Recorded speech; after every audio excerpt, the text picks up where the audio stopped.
네, 이제 핵심 체크 퀴즈 영역별 성인 파트 1회랑 2회 문제를 같이 드렸는데요. 이렇게 시간 여기 써 있는 대로 각자 인간 선생님들 푸시고 직관 선생님들 푸시고 시간 후에 문제 풀이 시작하도록 하겠습니다.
1회, 2회차 두 개의 심 체크 퀴즈를 드렸는데요. 1회차는 1장에서 2장 기본병태 생리의 내용이 주로 들어가 있고 2회차는 우리 위장관계 간담책의 내용 중에서 반드시 알아야 될 말 그대로 핵심입니다. 그죠? 꼭 여기 있는 내용들을 하나도 빠짐없이 다 정리하시길 바라면서 우리 같이 답 제시해 드렸지만 답안 치워놓고 꼭 푸셔야 되고요. 답안에서 맞춰서 한번 틀린 내용 어떤 건지 중요한 게 뭔지 여기에 있는 모든 문제 내용들은 다 중요하다 말씀드립니다. 자, 첫 번째 1회차 첫 번째 0-1회차 1회 퀴즈 노화에 대한 내용이죠. 틀린 거 바르게 고쳐 써라. 자, 뭡니까? 최근의 일은 잘 모른다. 그죠? 이게 중요하고 과거의 일이 항상 중요하고 나머지 뒤에 내용은 맞습니다. 자, 간호의 4가지 개념 뭡니까? 처음에 인간 건강, 거기에 영향을 주는 환경, 우리의 거기에 매개체, 간호, 그죠? 4가지 개념 쓰시면 되고 노인은 신체 활동도 감소하고 신진대사도 감소하다. 그래서 열, 체온, 맥박스 모든 기초대사가 다 감소한다. 호흡시 뭐가 줄어든다. 폐활량이 줄어들어 숨이 쉽게 차고 심장기능 저하로 순환장애 문제가 나타난다. 자, 4번 노인은 미각 중에서 뭐가 특히 단맛이 많이 둔해져서 양념을 과도하게 사용한다. 또 듣는 능력 중에서 고주파, 그죠? 고주파음의 능력이 소실되는 게 노인성 난청이라고 했습니다. 5번 세포의 수의 변화 없이 조직의 영역이 커지는 것은 크게 커지는 거. 세포수 변화 없다. 비대. 그 다음에 정상세포가 지속적인 자극에 잘 견디는 다른 세포로 바뀐다. 이걸 우리가 화생이라고 했다. 염증의 국소적 징후 5가지, 그죠? 발적, 발열, 통증, 부종, 기능 상실 쓰시면 되겠고요. 7번. 면역이란 인체를 보호하기 신체 내 반응으로 체액성, 세포성, 체액은 항체, 세포성은 T림프구, 체액성 반응은 뭐가? B림프구가, 세포성 반응은 T림프구가 담당한다. 기본적인 면역의 개념이 되겠습니다. 자, 예방접종을 통해서 형성되는 면역의 유형, 예방접종은 뭐다? 인공적이다. 그렇지만 항체를 누가 만든다? 내가 만든다. 그래서 인공능동 면역이 되겠고요. 여러 가지 예방접종의 종류 뭐든지 다 쓰실 수 있겠다. 자, 9번 정상혈청에서 극소량이 존재하지만 정상에서는 별로 필요 없기 때문에 극소량이 존재하지만 알러지, 아토피에 관여하는 면역글로불린 이멀전시라고 했습니다. IgE. 과민 반응에 대해 간략하게 설명하시고 과민 반응을 설명할 때 어디서부터 해야 됩니까?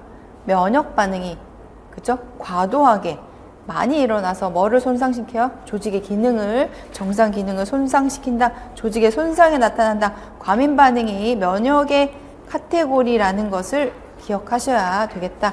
그 다음에 11번 과민 반응의 유형 4가지 뭡니까? 1, 2, 3, 4 이렇게 쓰시면 안 되죠. 그죠? 이렇게 쓰라 할 때 유형을 물어볼 때 항상 2유형, 3유형 이렇게 쓰면 받지 않습니다.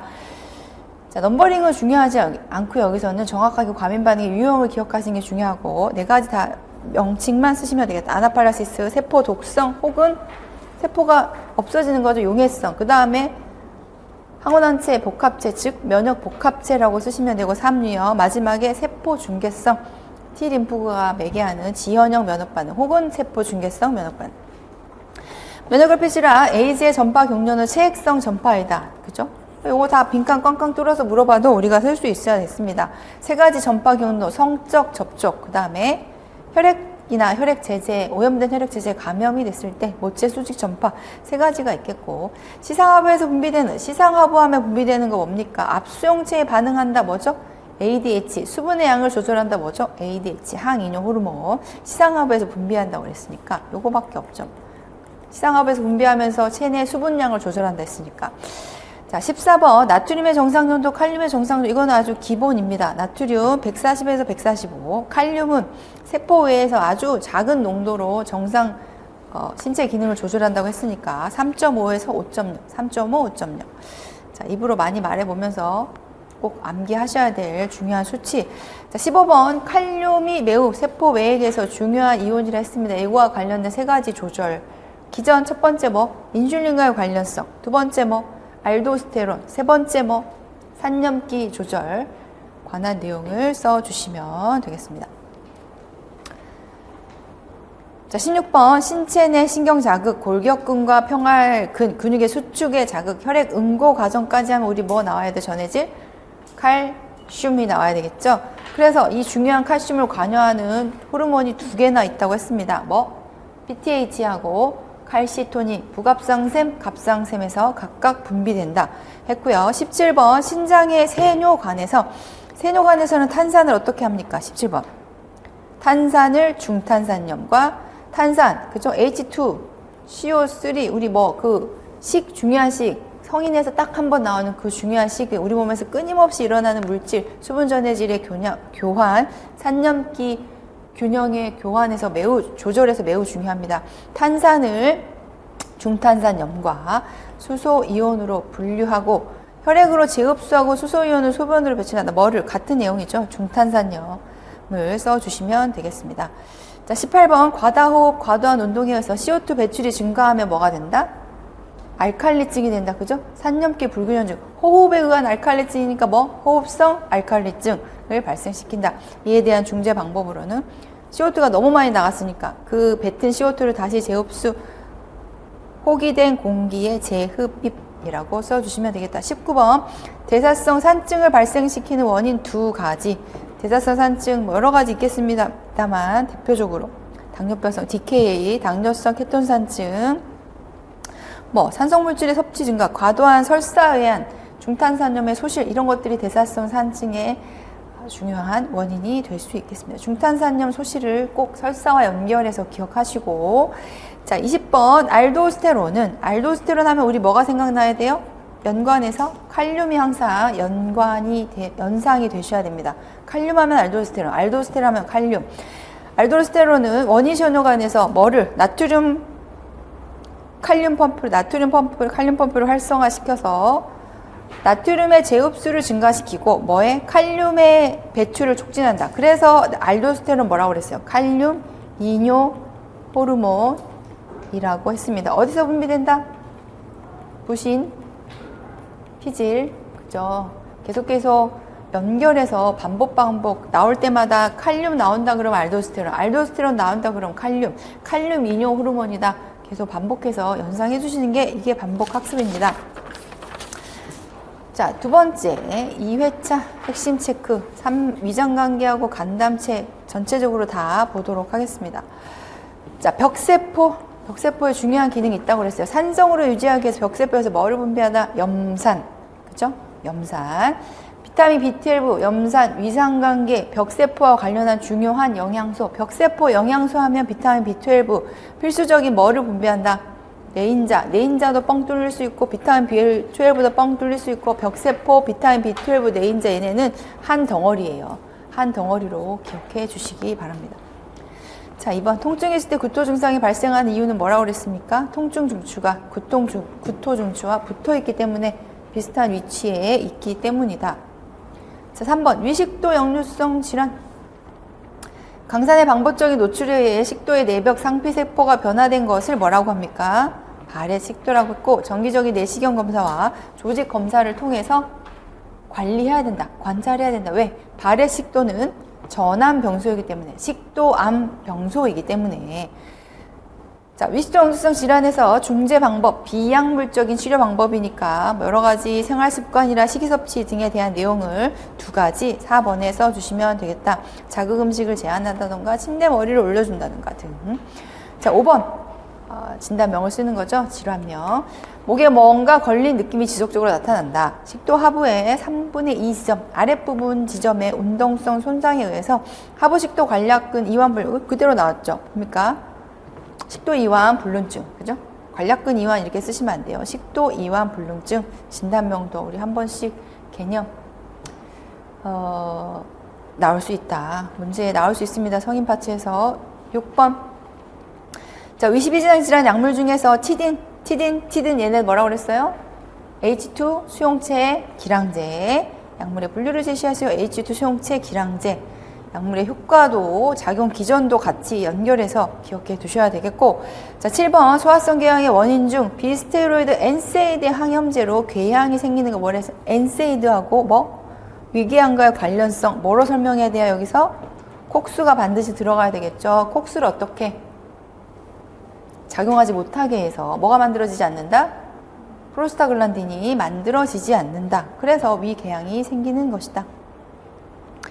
자, 8번 요소, 호기에 요소가 있는지 확인하는 요소 호기 검사는 무엇에 의해서?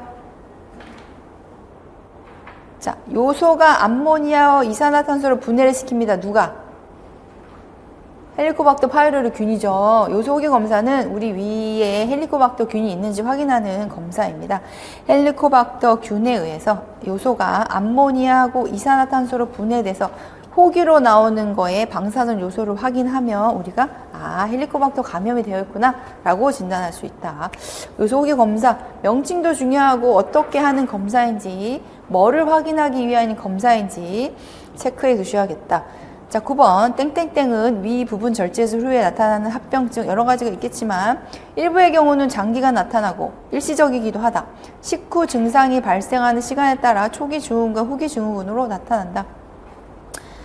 자, 덤핑 증후군 9번에 자, 10번 충수돌기염 진단 시 로브싱 징후를 확인하기 위한 촉진 부위 뭐라고 그랬습니까? 로브싱 징후는 어디? 맥버니 포인트의 대칭 지점이니까 LLQ보다는 더 정확하게 맥버니 포인트 대칭 지점 이렇게 써주시면 가장 정확하겠다. 그 징후가 뭐다? 로브싱 징후이다. 자, 11번부터 간 쭉 같이 볼게요.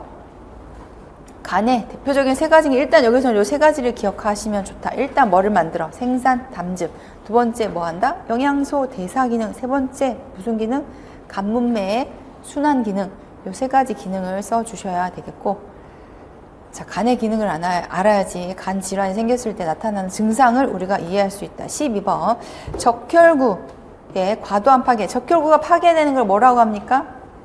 용혈이라고 합니다. 용혈. 그죠? 적혈구의 과도한 파괴로 정상적인 간의 배설 능력보다 더 많은 양의 간접 빌리루빈 단즉 색소가 형성되어 혈관을 체액에 돌아다니면서 나타나는 황달을 뭐라고 합니까? 과도한 용혈이니까, 과도한 파괴니까 용혈성 황달이죠. 그죠? 용혈성 황달. 자, 그 다음에 A형 간염에서 항체, A형 간염에 나온 항체는 두 가지밖에 없습니다. IgM하고 IgG. 근데 그거를 A형이라고 해야 되니까 안티 HAV가 각각 붙어줘야 되겠죠? IgM과 IgG인데 그게 A형 간염이니까 안티 HAV가 들어가면 되겠다. 자, 14번 B형 간염 환자의 혈청에 노출돼, 즉 감염됐을 경우에 즉각적으로 대상자에게 취해줘야 될 거 뭡니까? 뭐 전제는 여기 더 디테일하게 문제를 만들려면 이 사람은 예방접종 맞은 적이 없다. 그죠? B형 간염 항체가 없다. 그랬을 경우에 균에 노출됐으니까 바로 뭐 해줘야 돼요? 면역글로불린 항체 줘야 되죠. 증상 생기지 않도록. HBIG를 투여한다. HBIG 이렇게 써도 됩니다. 이거는 통용되는 약어니까 그대로 쓰셔도 되고, 강경변에서 복수의 세 가지 기전 이거를 보시면 문맥고랍에 의해서 수분이 복강내로 빠져나간다. 첫 번째. 두 번째, 교질 삼투압의 감소. 왜? 알부민 합성이 간 기능의 저하에 의해서 떨어지기 때문에. 그래서 교질 삼투압 감소, 즉 저알부민 혈증에 의해서 수분이 복강내로 이동한다. 세 번째, 이렇게 순환하는 혈액, 체액이 적어지니까 그러면 우리 몸은 어떻게 해요? 저혈량으로 인식해요. 그죠? 복수가 자꾸 생기지만 돌아다니는 체액은 적으니까 볼륨이 감소한 거로 인식한단 말이에요. 그러면 신장은 어떻게 해요? 수분을 재흡수하는 거죠? 재흡수, 알도스테론의 분비에 의해서 수분이 다시 정체되게 된다. 이 세 가지 기전 중요합니다. 자, 16번 간성 뇌병증. 자, 간성 뇌병증 원인이 뭐라고 그랬어요? 요소로 전환하는 기능이 떨어져서, 간의 기능이 떨어져 요소로 전환되지 못해. 뭐라고 그랬습니까? 암모니아가 여기저기 혈중에 많이 돌아다니면서 뇌의 기능을 저하시키는 것이 간성 뇌병증, 독성 물질. 혈중에 암모니아는 돌아다니면 안 돼요. 소변으로 다 배출돼야 돼요. 요소로 전환돼야 돼요. 간성 뇌병증과 관련 물질 암모니아 중요합니다. 실제 시험에도 나오고 있어요. 자, 17번 간종양 환자 혈중 논도가 증가해. 종양 표지죠. 간종양 환자 종양 표지자 하면 바로 답이 나와야죠. 혈청 태아단백, 그죠? 혈청 알파 태아단백. 간암의 국가 필수 암검진 혈액 검사 항목입니다. 혈청 AFP 혹은 혈청 알파 태아단백. 그거는 정상 성인에서 혈중에 많으면 안 돼요. 간 종양일 때 증가하기 때문에 종양 표지자이다. 18번 담석증을 일으키는 가장 흔한 원인은 콜레스테롤 담석, 콜레스테롤이 과다해서 담즙에 너무 증가해서 그게 잘 뭉쳐가지고 담석을 만드는 콜레스테롤 담석에 의한 경우가 가장 많다. 담즙의 대부분의 성분이 콜레스테롤이니까 콜레스테롤이 과포화되면 결석이 만들어질 수 있다. 자, 19번 땡땡은 담낭이 팽창되어서 심호흡 시 담낭 기저부와 늑골 90번이 접촉하면서 발생하는 통증으로 심호흡할 때 이 늘어난 담낭이 커졌잖아요. 늑골 뼈랑 늘어난 담낭이 심호흡할 때 폐가 늘어나면서 만나잖아요. 그래서 통증에 의해서 흡기가 어려운 상태, 이거를 머피 사인이라고 한다. 자, 언제 나타난다? 담석증 혹은 담낭염 모두에 나타나는 신체 징후입니다. 자, 20번 마지막 급성 췌장염은 췌장 효소가 어떻게 됐을 때, 조기 활성화됐을 때, 췌장 효소는 어디서부터 기능이 시작돼야 돼요? 얘는 분비될 때 활성화되지 않아요. 장관계로, 그죠? 장내로 들어갔을 때 활성화돼서 거기서부터 소화가 일어나야 되는데, 췌장에서 분비되면서부터 활성화가 되면 췌장 자체를 소화시켜 버린단 말이에요. 그러면 그게 바로 췌장염입니다. 여러 가지 원인이 있을 수 있지만 췌장 세포의 자가 소화를 일으키는 급성 염증 상태가 급성 췌장염이다. 이러면 역류가 됩니다. 췌장에서 분비되는 소화효소가, 그죠? 자가 소화돼 버리니까 혈관으로 역류될 거 아니에요. 조직의 손상이 일어나서. 조직의 손상은 항상 역류죠. 그래서 혈중에 뭐가 증가돼? 아밀라제, 또 췌장에서 분비되는 대표적인 소화효소 리파제가 상승된다. 그래서 급성 췌장염 검사했을 때 혈중에 아밀라제하고 리파제가 증가되어 있는 것을 보면 우리가 췌장염을 진단 내릴 수 있겠다. 자, 여기까지 핵심 체크 퀴즈, 중요한 내용입니다. 각각의 개념, 진단명, 키워드들 괄호 뚫어놓고 혹은 설명해 보시오, 쓰시오 했으니까요. 관련한 내용들을 풀어보시고 꼭 복습을 한 번 더 반복해서 학습하시기를 바라겠습니다. 네, 여기까지 핵심 체크 성인간호 첫 번째 순서를 마치도록 하겠습니다.